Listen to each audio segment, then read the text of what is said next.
हरे कृष्णा कृष्ण कृष्णा हरे हरे, हरे राम राम राम हरे हरे। जय जय श्री चैतन्य, जय हो नित्यानंदा, जय अद्वैत चंद्र, जय गौर भक्त वृंदा। जय जय श्री चैतन्य, जय हो नित्यानंदा, जय अद्वैत चंद्र, जय गौर भक्त वृंदा। जय जय श्री चैतन्य, जय हो नित्यानंदा, जय अद्वैत चंद्र, जय गौर भक्त वृंदा। हरे कृष्ण। आप सभी भक्तों का बहुत बहुत हार्दिक स्वागत। चैतन्य भागवत अंत खंड हम लोग पिछले कुछ महीनों से मिलके चैतन्य भागवत पढ़ रहे हैं, और ना केवल पढ़ रहे हैं, आनंद भी ले रहे हैं। ना केवल आनंद ले रहे हैं, आश्चर्यचकित भी हो रहे हैं। ना केवल आश्चर्यचकित हो रहे हैं, भाव विभोर भी हो रहे हैं। कैसे अमेजिंग भक्त हैं,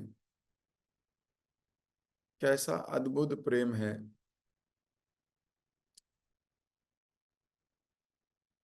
कल सची माता अपने बेटे के लिए कुछ व्यंजन बना रही थी। अब कहने को तो बेटा है, लेकिन वास्तव में वो संपूर्ण जगत का स्वामी, और केवल इस जगत नहीं, संपूर्ण जगतों के स्वामी, समस्त ब्रह्मांडों के, आध्यात्मिक भौतिक समस्त क्षेत्रों के एकमात्र ओनर।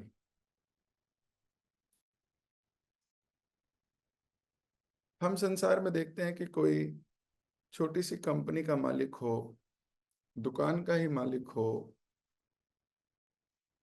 किसी कारखाने का मालिक हो, किसी ऑर्गेनाइजेशन का सीईओ हो या ओनर हो, तो उसकी ठाट बाट आप देख सकते हो। यथासंभव परिस्थिति से वो इतना गर्वित दिखाई देता है, चाहे वार्तालाप में, चाहे अपने कर्मों में। यहाँ संपूर्ण जगत के किसी कारखाने के मालिक नहीं है, किसी घर के मालिक नहीं है, किसी दुकान के मालिक नहीं है, किसी ऑर्गेनाइजेशन के मालिक नहीं है, पूरे ब्रह्मांडों के एकमात्र मालिक है। थोड़े दिन पहले च्युतानंद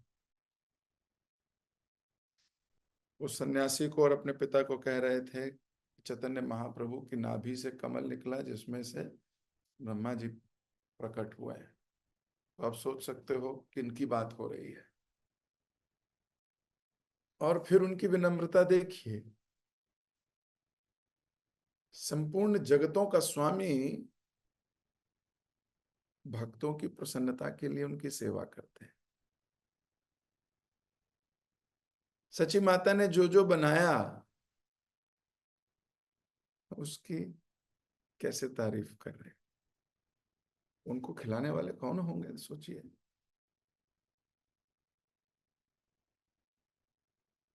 ही इज अमेजिंग। महाप्रभु अपनी विनम्रता की पराकाष्ठा है संसार में,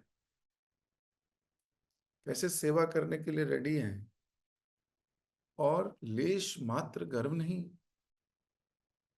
हम तो थोड़ी ही देर में गर्वित हो सकते हैं।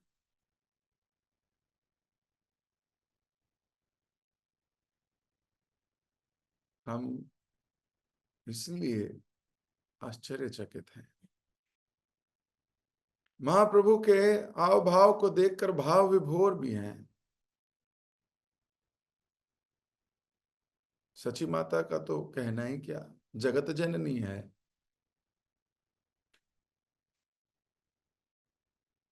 हमने अभी बात की किस प्रकार भगवान एकमात्र नियंता हैं।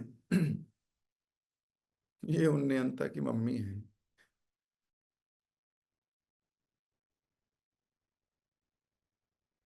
बालक चाहे कितना भी बड़ा हो जाए, माता माता है। वो जग जननी, वो यशोदा, कौशल्या, अब सची माता, कोई साधारण स्त्री तो है नहीं। लेकिन वो भी इतने उत्साह से भगवान की सेवा कर रही है। उत्साह देखिए उनका।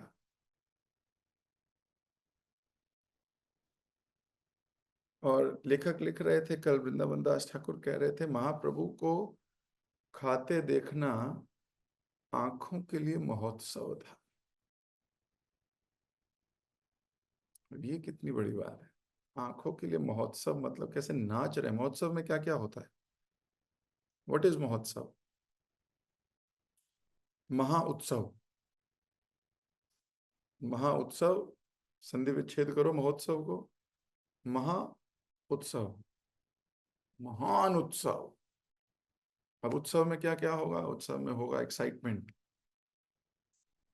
उत्सव में होगा खूब नृत्य, कीर्तन, जबरदस्त तुमुल ध्वनि, आनंद ही आनंद। यही होता है उत्सव। उत्सव में अच्छा प्रसाद, अच्छा कीर्तन, अच्छा डांस, ऐसे बोलते हैं उत्सव। लेखक कह रहे हैं उनको खाते देखना महा उत्सव था। यानी कि उनको खाते देखने में हृदय में हमें ऐसा डांस कर रहे थे, अंदर से कीर्तन हो रहा था, उत्तेजित हो रहे थे, आनंद हो रहा था, भाव विभोर हो रहे थे। समझ नहीं आ रही थी क्या करना चाहिए, इसलिए लिख रहे हैं महा उत्सव। क्या सिर्फ देखना? अब ये किसके लिए ऐसा महान उत्सव हो सकता है? बहुत प्रेमी,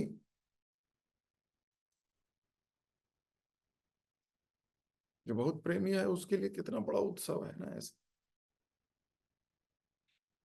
उसी के लिए लिखा जा रहा है महान उत्सव था आंखों के लिए। कई लोग सोच रहे होंगे ये ऐसा क्या है इसमें उत्सव है, खाते तो रोज देखते हैं। कितनी नॉर्मल सी एक्टिविटी है। ये नॉर्मल सी एक्टिविटी को कैसे बढ़ा चढ़ा के लिख देते हैं कभी लोग, या लेखक लोग इत्यादि, ऐसे भी बोल सकता है कोई मूर्ख जन।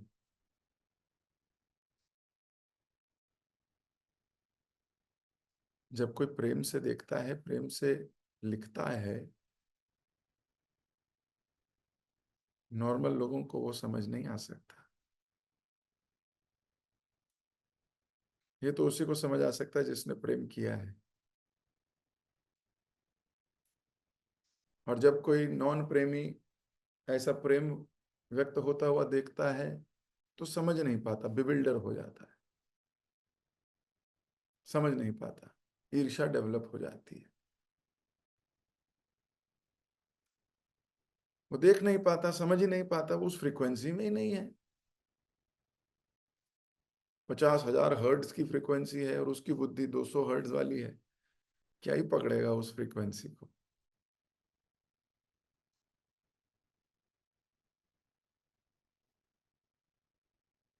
इसीलिए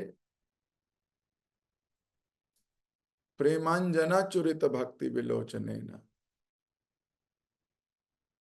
प्रेम के अंजन से देखा जाता है। जब तक प्रेमांजन ना हो तब तक पश्यति अपि अपश्यति, देख के भी नहीं देख सकते हैं, देख के भी नहीं देख सकते। देख रहे होंगे पर वो दिखेगा ही नहीं। कई बार जब भक्त भगवान का गुणगान करते हैं या भक्त भक्तों का गुणगान करते हैं, तो बैठ के सोचते हैं ऐसे कैसे देख लेते हैं ये तो हम तो सोच नहीं पाए, हमने भी ये देखा था, तो हमारे तो दिमाग में आई नहीं ये बात। प्रेम नहीं है ना। अभी लेखक लिख रहे हैं, आंखों के लिए महान उत्सव था महाप्रभु को प्रसाद पाते देखना। पढ़ के निकल लो इसको आगे, लेकिन उसको फील तो करें कि कैसे महान उत्सव था, क्यों लेखक लिख रहे हैं कि ये महान उत्सव है। उनकी प्रेम की आंख क्या देख रही है।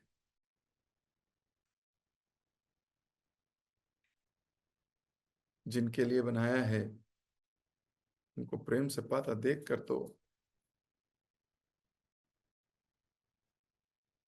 प्रेमांजना। तो अभी हम इससे आगे पढ़ते हैं।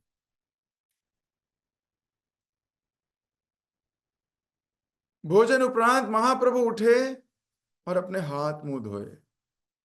उनके उठते ही भक्तों में उनका महाप्रसाद पाने की होड़ लग गई। अब महाप्रभु ने प्रसाद पाया और खड़े हुए और हाथ धोने गए। अब धोने गए, पीछे पत्थर पड़ा है बहुत मजेदार, खजाना तो पीछे छोड़ गए। भक्तों के लिए तो खजाना ही है वो। भक्त पग धूलि भक्त पग जल, भक्त भुक्त उच्चिष्ट तीन महाबल। ये महान बल है भक्ति को आगे बढ़ाने वाले, ये भक्तों को पता है। भक्तों के पैरों की धूली, भक्तों को पैरों को प्रक्षालन किया हुआ जल, और भक्त भुक्त उच्चिष्ट, भक्त जब पाले उसके बाद जो बच जाए, ये तीन महाबल है।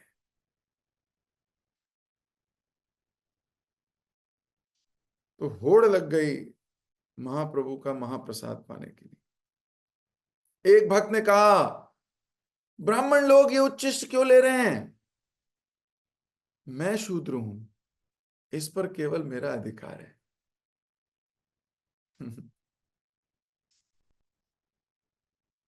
एक अन्य ने कहा, लेकिन मैं ब्राह्मण नहीं हूं।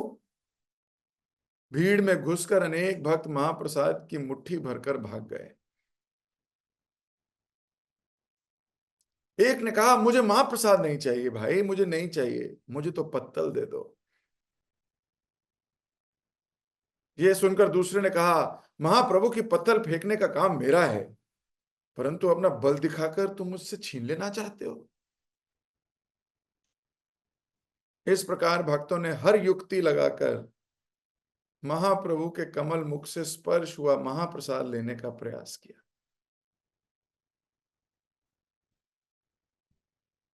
तो अभी युक्ति लगा रहे हैं। युक्ति समझते हो? Idea, strategy.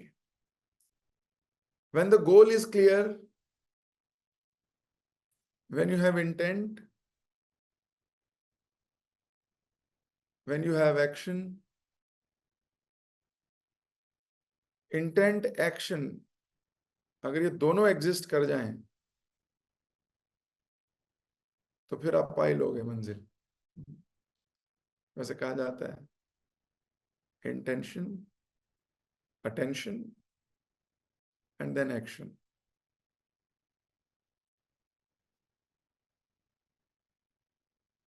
अगर ये प्रोसेस को पकड़ा है, बीच में कृष्ण ले आए, तो उसे बोलते हैं कर्म योगा। आपका अगर इंटेंट क्लियर है, अभी सबका इंटेंट क्या है? हमें महाप्रभु का प्रसाद चाहिए, महाप्रसाद चाहिए, इंटेंट है। फिर अटेंटिव है, अटेंशन दे रहे हैं। जब तक अटेंशन नहीं होगी, ऑब्जर्वेशन नहीं होगी, तब तक समय निकल जाएगा। नहीं तो अटेंशन के साथ, और फिर एक्शन भी है, कुछ करना भी है, बैठे नहीं रहना। मेरे मुंह में आ ही जाएगा अगर किस्मत होगी तो। भगवान चाहते होंगे तो मेरी प्लेट में भी थोड़ा महाप्रसाद आ ही जाएगा। और फिर नहीं आया तो भगवान नहीं चाहते होंगे।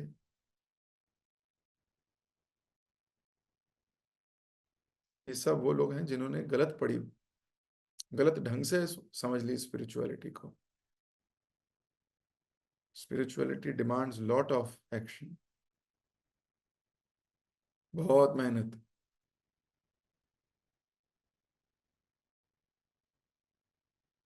जब प्रभुपाद जी, थोड़े दिन पहले भी कह रहा था कि एक व्यक्ति ने आके प्रभुपाद जी से पूछा, क्या आपके सारे लोग सुबह उठ जाते हैं, माला करते हैं, क्या करते रहते हैं, कुछ काम ही नहीं करते? प्रभुपाद जी ने कहा, rich man son don't do job.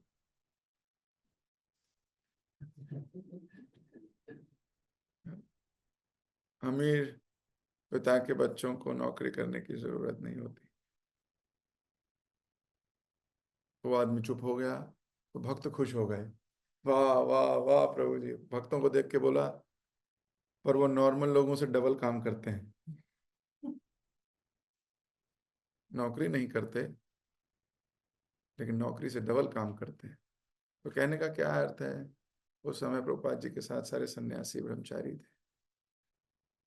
कहने का अर्थ है कि हम भी डबल मेहनत से नहीं डरता भक्त, बहुत मेहनत करता है। बिना एक्शन का कोई भक्त नहीं है।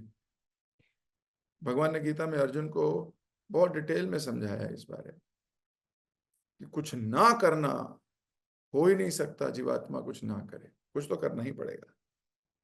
क्या करना है ये बहुत जरूरी है। तो भक्तों ने युक्तियां लगा रहे हैं, वो स्ट्रेटजीज लगा रहे हैं, करना है क्या। एम है महाप्रभु का महाप्रसाद चाहिए अभी। तो कोई कह रहा है, क्या करते हो तुम लोग ब्राह्मण हो, ब्राह्मण जूठा खाएगा किसी का, हटो हटो यहां से, क्या काम करते रहते हो। मैं शूद्र हूं, मैं ही खा सकता हूं। सोचो, पहली बार शूद्रता ही क्वालिफिकेशन बन गई है। तो भक्ति में क्या क्वालिफिकेशन है? नीच मानना अपने को बहुत बड़ी क्वालिफिकेशन है। तो अभी बोल रहे हैं कि मैं शूद्र हूं, तुम सब ब्राह्मण लोग हो, अहंकार दे रहे हैं बाकियों को, स्ट्रैटेजी लगा रहे हैं। बाकी कह रहे हैं, अच्छा तू ही ब्राह्मण है, तू ही शूद्र है, हम तेरे से बड़े शूद्र हैं, देंगे नहीं। तेरी चाल हमें सब समझ में आ रही है। दूसरा कह रहा है कि देखो, हर व्यक्ति को अपना अपना काम करना चाहिए, दूसरे की सेवा में मत घुसो। मेरी सेवा है पत्तल उठा के रखने की, अब मेरी सेवा में तुम सब घुस गए हो, गलत बात है। This is not right way. ये एटिकेट्स नहीं है। किसी दूसरे की सेवा में आके हाथ मारना अच्छी बात है क्या? चलो हटो यहां से, पत्तल तो मेरा है। आप दृष्टिकोण देखिए, आप भक्तों का भाव देखिए बस। हर व्यक्ति युक्ति लगा रहा है।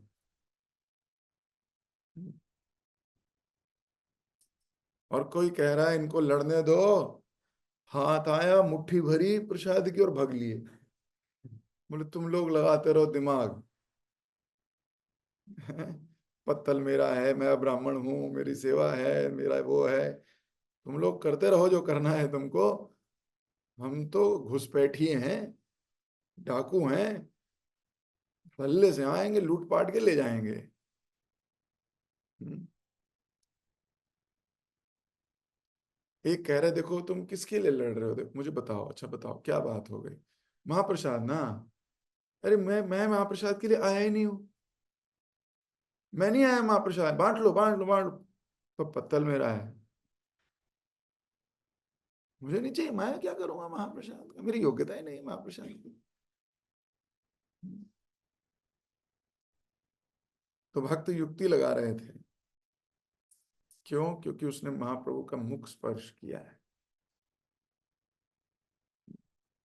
एक तो पकाया है सची माता ने, दूसरा पाया है सची पुत्र ने,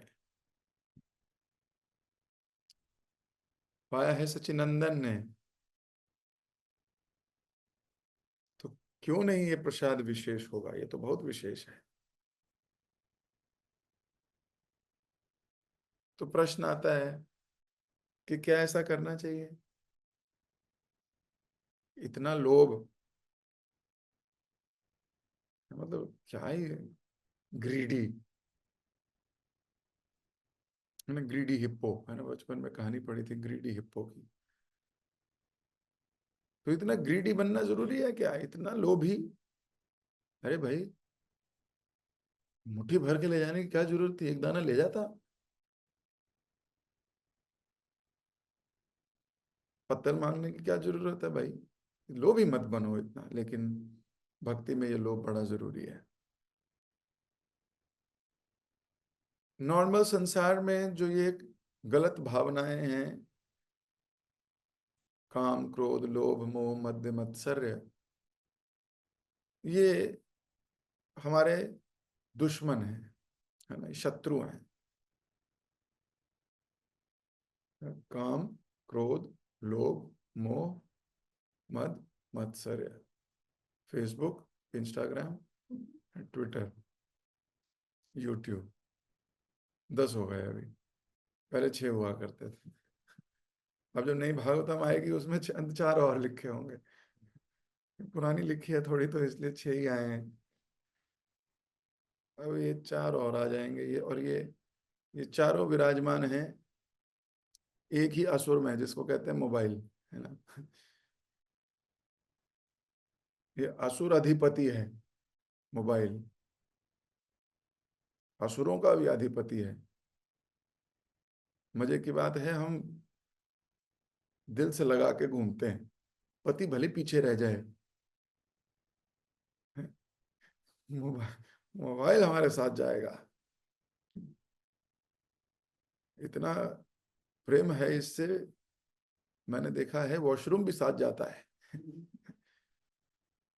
मैंने सुना था परमात्मा ही रहते हैं साथ में। ये नए परमात्मा आए हैं, कलयुग के नए परमात्मा। मनुष्य ने इसको परमात्मा का दर्जा दिया है। हर वक्त अपने साथ रखेगा, सोएगा भी साथ, मैंने देखा है। सोता भी एकदम साथ में है, रात में कभी कभी हाथ भी मार देता है, ये भैया है कि नहीं आसपास है। तो ये वो परमात्मा है, शरीर से बाहर रहते हैं। बाकी जो परम पिता परमात्मा शरीर के भीतर रहते हैं, हृदय स्थानी वष्टति, हृदय में रहते हैं। ये जेब स्थानी वष्यति, ये जेब में रहते हैं हमेशा। भयंकर। उस परमात्मा से हमें प्यार नहीं है इतना, इससे बहुत प्यार है। इतना प्यार है कि कोई और देख ना ले, कोड लगा के घूमते हैं।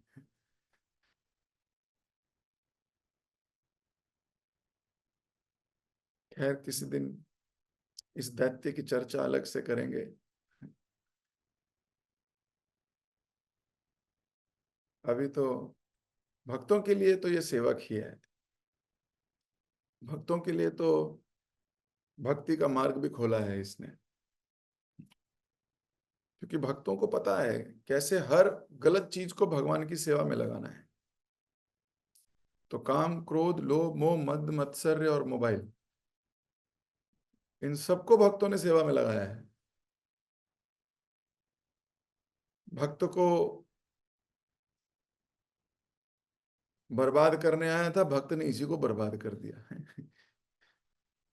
भक्त को माया जाल में फंसाने आया था मोबाइल, भक्त ने उसको ही कृष्ण जाल में फंसा दिया। बोला चल तू जूम ऑन करेगा, यूट्यूब पे लेक्चर सुनेगा, सारे ग्रंथ इसमें है। वेदा बेस डाला हुआ है भक्तों ने, गीता बेस वेदा बेस,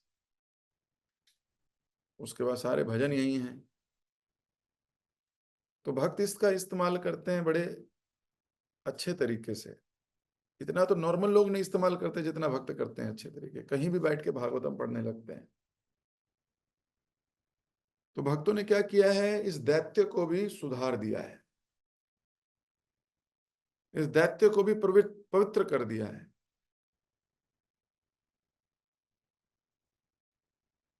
तो इसी प्रकार लोभ भी भक्तों ने पवित्र कर दिया है। उन्होंने लोभ की इन्वेस्टमेंट कहाँ करी है? भक्तिमय चीजों में इन्वेस्टमेंट की। जो हमारा नेचर है लोभी होने का, ग्रीडी होने का, और चाहिए और चाहिए, ये दिल मांगे मोर, तो उन्होंने इसकी इन्वेस्टमेंट करी है भक्ति वर्धन कार्यों में। उसके लिए ग्रीडी रहना चाहिए। Shift your greed. उनका लोभ है आज मैं 4 पेज पढ़ लूंगा, रोज 2 पढ़ता हूं, आज मेरे पास थोड़ा समय है, मैं एक लेक्चर को दोबारा से सुन लूंगा और अच्छे से तैयारी करूंगा, टेस्ट में मार्क्स अच्छे आए, 4 4 बार सुन लूंगा। लोभी है भक्त, लोभी।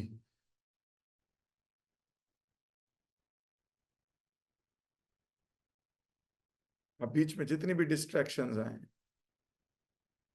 काश जीवन में भी डिस्ट्रैक्शन के आगे लिखा होता स्किप।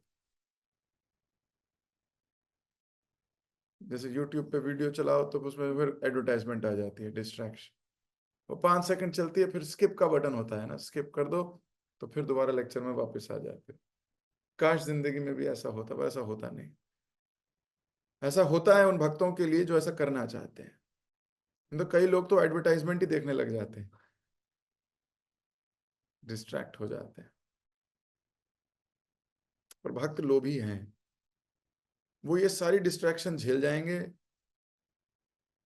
लेकिन पूरा सुनेंगे या पूरा कार्य करेंगे। भगवत गीता पढ़नी है, पढ़नी है, बीच में कोई डिस्ट्रैक्शन आएगी, किसी मित्र ने फोन करके बुला दिया कि आज जा रहे हैं मार्केट घूमने,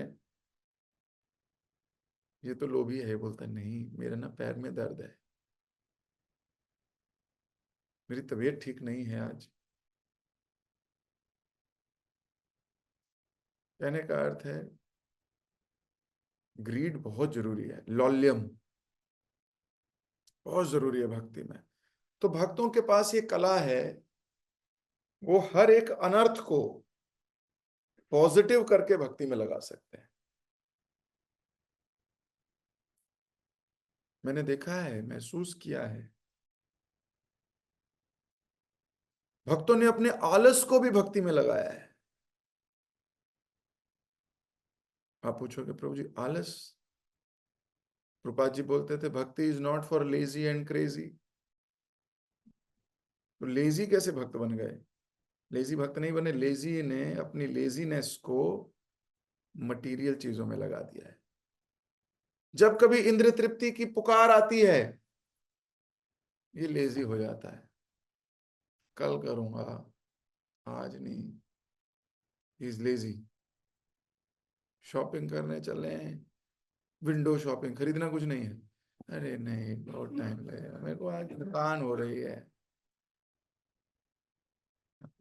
एंजॉयमेंट के लिए लेजीनेस भक्त ने यूज किया है।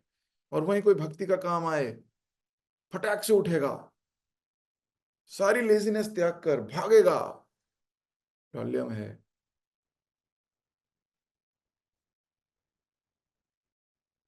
जैसे कोई अनप्लैंड सेवा मिल जाए, परम पूज्य राधेनाथ स्वामी महाराज बोलते हैं कि अगर कोई अनप्लैंड सेवा मिल गई तो उसमें डबल सुकृति होती है।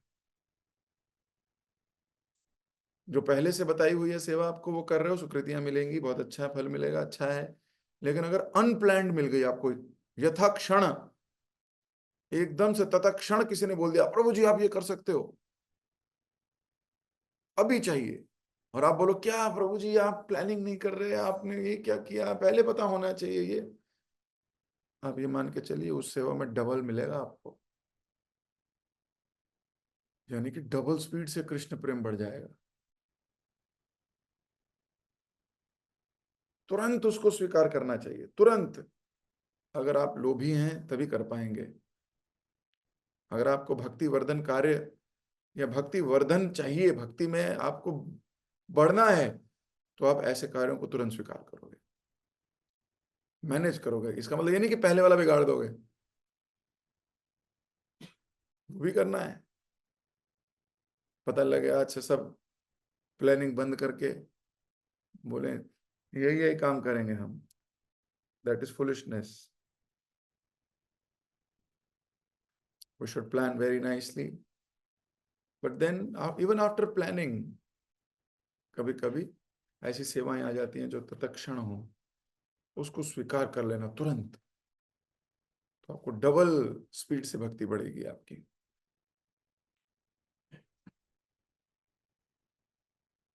तो भक्त लोभी है, इन्होंने, ये ग्रीड बुरी नहीं है, ये ग्रीड बहुत अच्छी है. अगर ग्रीड आपने भक्ति में यूज नहीं करी तो ग्रीड आपको माया में यूज करनी पड़ेगी. माया में यूज करनी पड़ेगी. इसलिए भक्तों ने अपने ग्रीड का भी इन्वेस्टमेंट किया हुआ है. They have invested their greed also. देखिए यहां लिखा है, पढ़ते हैं. शची माता द्वारा पकाया तथा महाप्रभु द्वारा खाया गया प्रसाद निश्चित ही विशेष थे. उसके लिए लोभी बनने में भला क्या दोष? कोई दोष नहीं है लोभी बनने में. प्रसन्नता पूर्वक अपनी उंगलियां चाटने के बाद भक्तों ने अपने हाथ धोए और फिर आकर महाप्रभु के साथ बैठ गए. प्रेम की दूसरी निशानी. प्रसाद पाया तो अपने कमरे में सोने नहीं चले गए. अब तो पा लिया, हो गया, अभी मैंने प्रसाद लीला करी है, अभी विष्णु लीला करने जा रहा हूं. अभी जगन्नाथ लीला करी थी मैंने, खूब प्रसाद पाया, अब थोड़ा विष्णु लीला का समय है, अब मैं सोने जा रहा हूं. कई भक्त कंट्रोल नहीं कर पाते अपने आप को, वो नींद में बस. अरे भक्त बैठे हैं वहां, आनंद ले रहे हैं, जमघट लगा हुआ है, ये अपने कमरे में सोएंगे.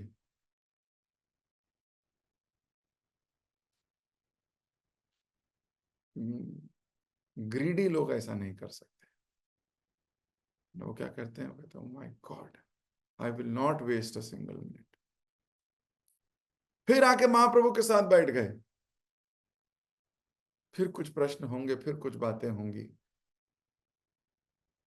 ऑब्जेक्टिव लव जो जिनमें नहीं है, वो सोचेंगे ऐसा कैसे कर लेते हैं,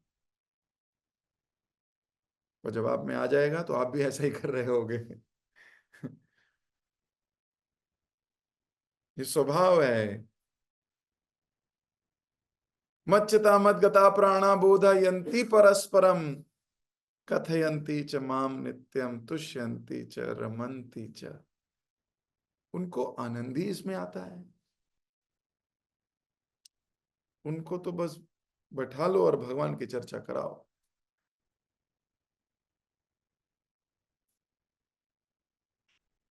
जीवन जीने के तरीके, और कैसे प्रेम बढ़ाया जाए, और कैसे जिंदगी को जिया जाए, और क्या रिफाइन कर सकते हैं हम, कैसे अपनी जॉब को डाउटेल करें भक्ति में. उनके तो प्रश्न भगवान के प्रति अग्रसर तेज स्पीड से बढ़ने वाले होते हैं. तो ये सब फिर बैठ गए आके. अरे प्रसाद पाया है, थोड़ा रेस्ट कर कर लो. अब एक्चुअली खुद करना होता है, बोलते हैं अरे महाप्रभु को रेस्ट रेस्ट करने दो थोड़ा. ये तो बोल नहीं पा रहे कि भैया मुझे करना है. कई बार होता है ऐसा, कहीं यात्राओं में जाओ या कहीं हो तो अरे महाराज को थोड़ा रेस्ट करने दो. ये ना वो रेस्ट करते ना हमें करने देते. यही रेस्ट है एक्चुअली में, भगवान की कथा करना, यही जिंदगी में यही रेस्ट है. तो उनके लिए लोभी बनने में कोई दोष नहीं है. आज जब भक्त बैठेंगे क्या करेंगे, अब सुनो जरा, देखते हैं क्या कर रहे हैं. बैठ तो गए अब सब. अपने चारों ओर बैठे भक्तों को देखते हुए महाप्रभु ने मुरारी गुप्त की ओर संकेत करते हुए कहा, मैंने सुना है कि तुमने भगवान राघव की स्तुति में 8 श्लोकों की रचना की है, कृपया उसे सुनाओ. अब मुरारी गुप्त हनुमान जी के अवतार हैं, और राम भक्त हैं. तो वो राघव यानी भगवान राम के लिए तुमने कुछ श्लोक लिखे हैं, अष्टक, सुनाओ। मुरारी गुप्त ने श्री राम की महिमा में वे 8 श्लोक सुनाए और फिर महाप्रभु के आग्रह पर उनकी व्याख्या भी की। मुरारी गुप्त ने कहा, दुर्वांकुर के समान हरित वर्ण वाले श्री राम वैभवशाली एवं रत्न जड़ित सिंहासन पर विराजमान हैं। उनकी एक ओर श्री जानकी देवी तथा दूसरी ओर सदा उनके साथ रहने वाले श्री लक्ष्मण हैं। सुनहरे वर्ण वाले श्री लक्ष्मण ने सुनहरे वस्त्र पहने हैं। भरत एवं शत्रुघ्न उन्हें चमर डुला रहे हैं, जबकि अपनी वानर सेना के साथ हाथ जोड़े घुटनों के बल झुककर श्री हनुमान भगवान की स्तुति गान कर रहे हैं। मैं प्रार्थना करता हूं कि जन्म जन्मांतर तक मैं श्री राम की दिव्य लीलाओं को गाता रहूं। उन्होंने चंडाल जाति में जन्मे, गुह से मित्रता की और स्वेच्छा से राज सिंहासन त्याग कर वन जीवन को गले लगा लिया। श्री राम के चरण कमलों की पूजा करो। उनकी कृपा से पुण्यवान विभीषण को लंका का राज्य प्राप्त हुआ। यद्यपि उनके मन में उस पद की रंच मात्र भी अभिलाषा नहीं थी। श्री राम की लीलाएं इतनी अद्भुत हैं कि यवन भी उन्हें सुनने के लिए आतुर रहते हैं। उन्होंने संतान के समान अपनी प्रजा का पालन किया। उनकी कृपा से सारे अयोध्यावासी सशरीर वैकुंठ को प्राप्त हुए। मुरारी गुप्त की स्तुति से अत्यंत प्रसन्न होकर महाप्रभु ने उनके सर पर अपने चरण कमल रखते हुए कहा, मेरे प्रिय मुरारी, मैं तुम्हें आशीर्वाद देता हूं कि तुम सदा सदा के लिए श्री राम के चरण कमलों की सेवा करो। मात्र एक क्षण के लिए तुम्हारा आश्रय लेने वाला व्यक्ति श्री राम के चरण कमलों को प्राप्त होगा। तो जिसने भगवान का आश्रय लिया है, अगर कोई उनका आश्रय ले ले तो गारंटी है वो भगवान का आश्रय प्राप्त करेगा। इस बात को हम अगली क्लास में अब विस्तार से चर्चा करेंगे। आज अपनी वाणी को यहीं विराम देता हूं। लोभ, ग्रीड और जितने भी अनर्थ हैं उनको भगवान में या भगवान की सेवा में परिवर्तित किया जा सकता है। सही जगह इन्वेस्टमेंट करना सीखना होगा। अगर सही जगह नहीं किया तो श्रम एव ही केवलम, केवल मेहनत होगी, अंततः कुछ नहीं प्राप्त कर पाएंगे। जगत गुरु श्रील प्रभुपाद की जय। श्री चैतन्य भागवत की जय। श्रील वृंदावन दास ठाकुर की जय। आप सभी प्रेमी भक्तों की जय। किसी भक्त का कोई प्रश्न, कोई टीका, कोई टिप्पणी? हाँ जी माता जी।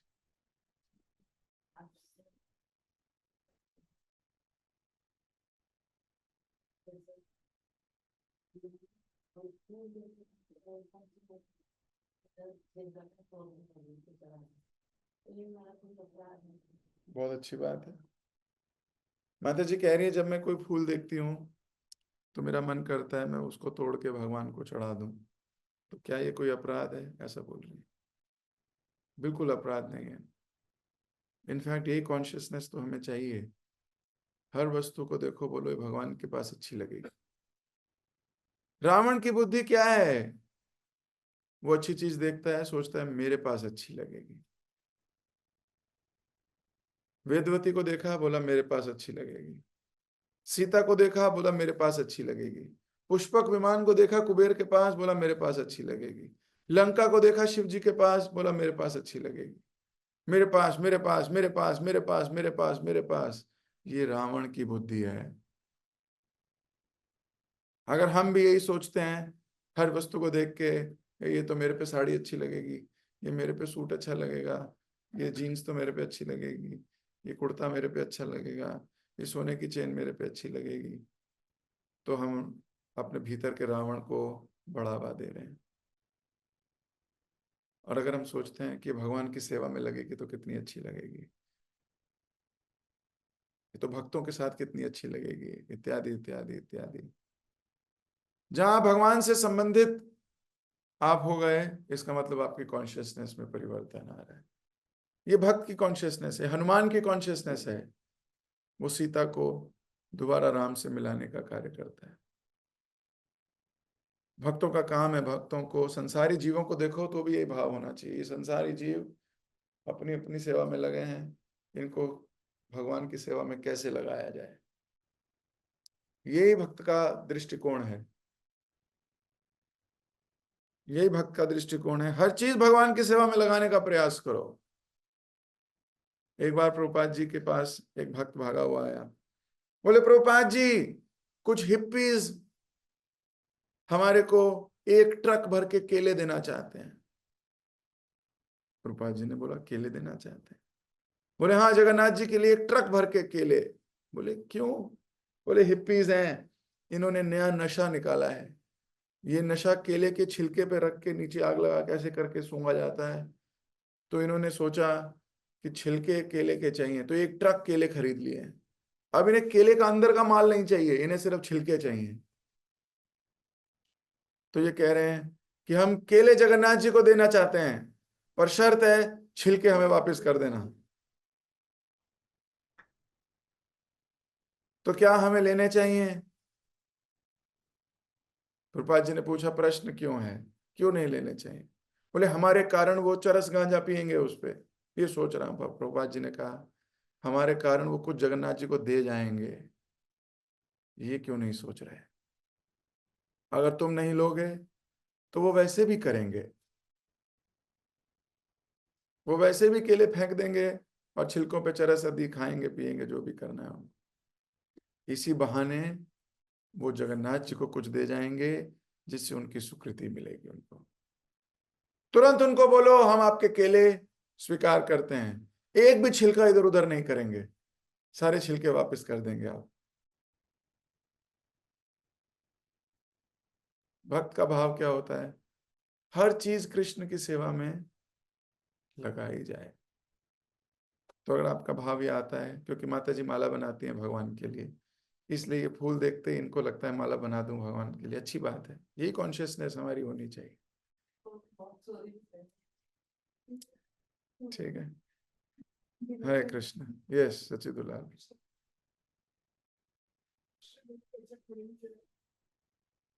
आश्रय लेने का अर्थ है आज्ञा का पालन करना और उनसे आज्ञा लेना। कई बार हम आज्ञा लेते नहीं हैं, बोलते हैं हम आश्रित हैं। अगर आज्ञा मिल नहीं रही तो आज्ञा लो, मेरे लिए क्या आज्ञा है, और फिर जो कहा जाए वो करो। इसका अर्थ है हमने भगवान का आश्रय लिया है, भगवत गीता का आश्रय लिया है। क्या मतलब है? कि भगवत गीता के अनुसार अपने जीवन को ढाल रहे हैं। भागवतम का आश्रय लिया है, क्या अर्थ है? भागवतम के अनुसार अपने जीवन को ढाल रहे हैं। गुरु का आश्रय लिया है, क्या अर्थ है? गुरु जैसा कह रहे हैं वैसा करने का प्रयास कर रहे हैं। इसको बोलते हैं आश्रय लेना। ठीक है, ओके। सिद्धेश्वरी माता जी, लास्ट क्वेश्चन। हरे कृष्णा प्रभु जी, धन्यवाद प्रणाम। हरे कृष्ण। प्रभु जी जैसे भगवान ने गीता में कहा है कि 4 प्रकार के लोग मेरी शरण में नहीं आते, तो उसमें मूढ़ भी होते हैं। तो प्रभु जी रावण को मूढ़ कहेंगे? रावण को मूड का अधिपति कहेंगे माता जी हैं। जैसे प्रभु जी कुछ लोग कहते हैं कि अरे वो तो इतने विद्वान थे, शिव के इतने बड़े भक्त थे। माता जी, क्योंकि किसी का शास्त्र ये क्वेश्चन आया कहते था हैं, शास्त्र ये कहते हैं जी। जिसने कृष्ण को नहीं जाना वो मूढ़ ही है। वेदेश सर्वेर हमेव विद्यो। अगर सारे वेदों को पढ़ के भगवान के समर्पित नहीं हुए तो वो विद्वान कहाँ हुए? विद्वान वो है जो बिना पढ़े भी भगवान की सेवा में लगा है। जैसे भगवान ने उस विप्र को कहा, जो मूर्ख था, वो बोल रहा था मूर्ख हामी शब्दार्थ ना जानी, और भगवान क्या बोलते हैं? गीता पढ़ी तोमार अधिकारा, अधिकारी तुमको है। तो विद्वान का अर्थ क्या है? ये भौतिक दृष्टिकोण से विद्वान का अर्थ हो सकता है बहुत पढ़ा लिखा, लेकिन भक्ति विनोद ठाकुर और श्रीमद् भागवतम और भगवत गीता के अनुसार वो मूढ़ है। थैंक यू प्रभु जी। मूर्ख किसी का है। क्वेश्चन था प्रभु जी, तो प्रॉपर मैं जवाब नहीं दे पाई थी, तो मैंने कहा प्रभु से क्लियर करूंगी मैं। थैंक यू प्रभु जी। हरे कृष्णा, नमस्कार। ठीक है, समझ में आ गया। अगर जी, भगवान को ही नहीं जाना तो उस विद्या का क्या फायदा, वो तो अविद्या है। आ गया प्रभु जी अब। तो अविद्या शिरोमणि है वो। ठीक ठीक है है। प्रभु जी, थैंक यू प्रभु जी। हरे कृष्णा, नमस्कार। अभी मुझे इजाजत दीजिए आप सब। अगर कोई प्रश्न रह गए हैं, मैं देख रहा हूँ बहुत लोगों के हाथ खड़े हैं। अपने प्रश्न नेक्स्ट क्लास में पूछ लीजिएगा, समय का सम्मान करना होगा हमें। जगत गुरु श्रील प्रभुपाद की जय। आप सभी भक्तों की जय हो। हरे कृष्णा। हरे कृष्ण प्रभु जी, धन्यवाद, प्रणाम। थैंक यू सो मच प्रभु जी, बहुत ही सुंदर क्लास के लिए। आगे क्लास में आपने बताया कि महोत्सव के बारे में बताया, जो महा उत्सव होता है। उत्सव यानी एक्साइटमेंट हो, नृत्य हो, कीर्तन हो, कमल ध्वनि हो, प्रसाद हो, तो ये उत्सव बनता है। तो यहाँ पे महाप्रभु जब सच्ची माता की बनाई हुई प्रसाद को पा रहे थे, तो ये आंख के लिए महोत्सव था। तो वो उनको ये मतलब उत्सव लगेगा जिनका प्रेम का अंजन होगा, और इसको हम अच्छे से देख सकते हैं जब प्रेम का अंजन होगा। तो प्रभु जी, आप हमें डेली क्लास से पहले महाप्रभु के बारे में, शास्त्र के बारे में बहुत सुंदर भाव में डिटेल में बताते हैं। तो ये आपका प्रेम अंजन है जो हमें देते हैं, आप ये दृष्टिकोण हमें देते हैं। और आपने हमें आज बताया कि भक्त पद धुली, भक्त पद जल, भक्त उच्चिष्ट, ये तीन महाबल है। तो यहाँ पे सब लोग जो जितना भी भक्त वहां पर हैं, महाप्रभु की झूठन पाने के लिए सबने होड़ लगाए हुए हैं और आइडिया सोच रहे हैं हमें कैसे मिलेगा महाप्रसाद। तो इसमें ये भी आपने बताया, जब इंटेंशन होगा और अटेंशन होगा और इसमें एक्शन भी होगा और इनके बीच में कृष्ण कृष्ण को भी ले आएंगे, तो ये कर्म योग हो जाएगा। खाली बैठ रहने से हमें कुछ नहीं मिलेगा। और आपने इसमें ये भी बताया कि भक्ति में थोड़ा सा लोभी होना यानी ग्रीडी बनना जरूरी है। जैसे प्रसाद है, मतलब भक्ति की झूठन है, इसको पाने के लिए तो हमें हमेशा लोभी रहना चाहिए। और ये जो आपने अनर्थ के बारे में, लोभ के बारे में बताया, वैसे मोबाइल के अनर्थ के बारे में भी आपने बताया। जैसे काम, क्रोध, लोभ, मोह, मद्य, आश्चर्य होते हैं। तो इन सबको हम भगवान की सेवा में लगा सकते हैं। क्योंकि जैसे कि मोबाइल को क्या है ना, दूसरे लोग क्या करते हैं इसको, दूसरे लोग के लिए तो ये दैत्य ही है, पर भक्त के लिए ये सेवक है। लास्ट क्लास में आप मोबाइल को अप्सरी भी बताए थे। तो भक्त क्या करते हैं, इस मोबाइल को भक्तिमय कार्य में लगाते हैं और भगवान की सेवा के लिए लगाते हैं। तो मैं भी कोशिश करूंगा मोबाइल को हो या मेरे जितने भी अनर्थ हो, मैं अपनी इंद्रिय तृप्ति में ना लगा के भगवान की सेवा में मैं लगाऊं। और आपने ये बताया कि अगर हमें कोई ऑन प्लान सेवा मिल जाए, तो उस सेवा में हमें डबल कृपा मिलता है, डबल हमारे भक्ति डबल हो जाती है। तो जब जो लोभी होगा उसका फायदा तो वही ले पाएगा, तो जो लोभी होगा उसको जल्दी से वो ग्राफ कर पाएगा। Thank you so much. सभी भक्तों को भी धन्यवाद इतने प्रेम से श्रवण करने के लिए और इतना सुंदर प्रश्न पूछने के लिए। हम प्रभु जी का धन्यवाद करेंगे एक बार। हरे कृष्ण नाम। हरे कृष्ण कृष्ण कृष्ण हरे हरे, हरे राम, हरे हरे, हरे राम, हरे राम, राम राम।